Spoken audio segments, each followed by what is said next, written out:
ធ្លាប់ទៅរត់ដល់ខ្ញុំជាអ្នកងូតទឹកកូនតែថ្ងៃនេះឲ្យប៉ាไปងូតឲ្យម្ដងនិយាយវិថាប្រឹងទាំងឪប្រឹងទាំងកូនហ្មងអាកូននោះប្រឹងឡើងត្រង់ខ្លួនអាប៉ានោះប្រឹងខ្លាចធ្លាក់កូននោះនិយាយវិថាឡើងកបិកបួយហើយឃើញបងប្អូនយើងគាត់ខមមិនថាកូននៅក្នុងខែចឹងងូតទឹកមួយថ្ងៃប៉ុន្មានដងកូនខ្ញុំងូតទឹកមួយថ្ងៃ2ដងផឹកមួយហើយល្ងាចមួយចុះកូនបងប្អូនវិញនៅក្នុងខែចឹងងូតទឹកមួយថ្ងៃប៉ុន្មានដងដែរសម្រាប់កូនខ្ញុំ2ហើយបងប្អូនដោយសាររដូវនេះក្តៅខ្លាំងណាពេលល្ងាចបើថាមិនងូតឲ្យគ្នាទេស្អុយងោងហ្មងស្អុយញើសស្អុយអាក្លិនទឹកដោះផងឯផងនោះស្អុយហិតមិនបានហ្មងនិយាយទៅខ្ញុំធ្វើតាមតាការណែនាំរបស់ប៉ែតាប៉ែ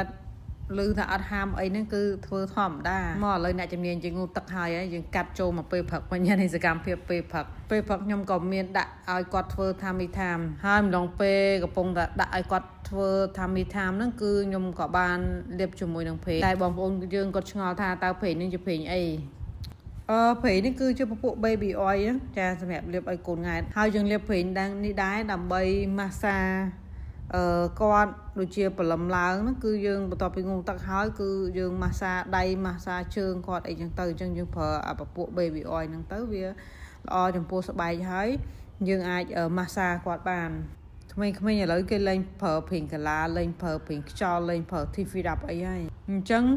រាល់ផឹកឡើងបន្ទាប់ពីងូតទឹកហើយខ្ញុំលាបប្រេងនឹងម៉ាស្សាគាត់ម៉ាស្សាតាមសាច់ដុំតាមជើងបាតដៃគាត់ហើយខ្នងឲ្យគាត់ថាមីថាមបដាយើងម៉ាស្សាខ្នងគាត់បដាអញ្ចឹងទៅហើយថាបច្ច័យនៃការម៉ាស្សាហ្នឹងគឺជួយឲ្យគាត់ដើរខ្យល់យើងពុតដៃពុតជើងគាត់ផងធម្មតាក្មេងៗជើងគាត់រៀង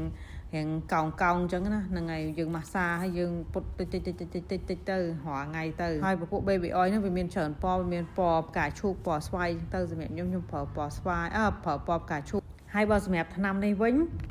វាជួយដល់ការលូតលាស់របស់ឆ្អឹងវាជួយធ្វើឲ្យធ្មេញរបស់គាត់អត់តកើស៊ីធ្មេញគាត់ដុសមកគឺស្អាតល្អអត់មានបញ្ហាពុកអីចឹងណាជួយឲ្យឆ្អឹងរបស់គាត់លូតលាស់បានល្អមិនតែប៉ុណ្ណោះវាបង្កើតប្រព័ន្ធការពារភាពស៊ាំនៅក្នុងខ្លួនសម្រាប់ថ្នាំនេះមួយថ្ងៃឲ្យញ៉ាំ2តំណក់ពេលព្រលឹមឡើងហើយបើខ្ញុំវិញបញ្ហាជាមួយថ្នាំហ្នឹងគឺថាពិបាកនៅក្នុងការបតក់ចេញហ្មងដែលថាដបថ្មហើយពេលបន្ទាប់ម្ដងវាពិបាកខ្លាំងដោយសារអីបើដបជាប់ទៅយើងច្របាច់ទៅវាចេញមកតំណក់2តំណក់ដល់ពេលអាដបថ្មហ្នឹងខ្ញុំពិបាកច្របាច់មែនតើឲ្យទៅពេលដាក់ថ្នាំហ្នឹងម្ដងគឺថាមិនដឹងដាក់បែបម៉េចទេត្មងតែចេញមកតំណក់ហ្នឹងធ្វើអីធ្វើខ្លួនឯងបានដល់ពេលអាវគ្គដាក់ថ្នាំហ្នឹងត្រូវតតែមានអ្នកជំនួយបានធ្វើបានដោយសារថាដូចនិយាយអញ្ចឹងវាមិនមែនជាប្រភេទអាដបជ័រដែលយើងស្រួលច្របាច់ជាដបថ្មដល់ពេលអញ្ចឹងវាពិបាកដល់ពេលប្តីខ្ញុំមកគាត់គ្រាន់តែបញ្ឈរ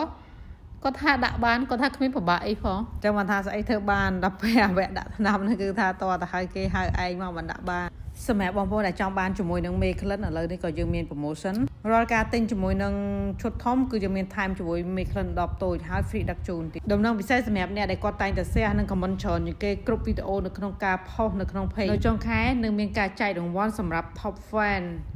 ចំនួន$30អញ្ចឹងកុំភ្លេច share និង comment ទាំងអស់គ្នា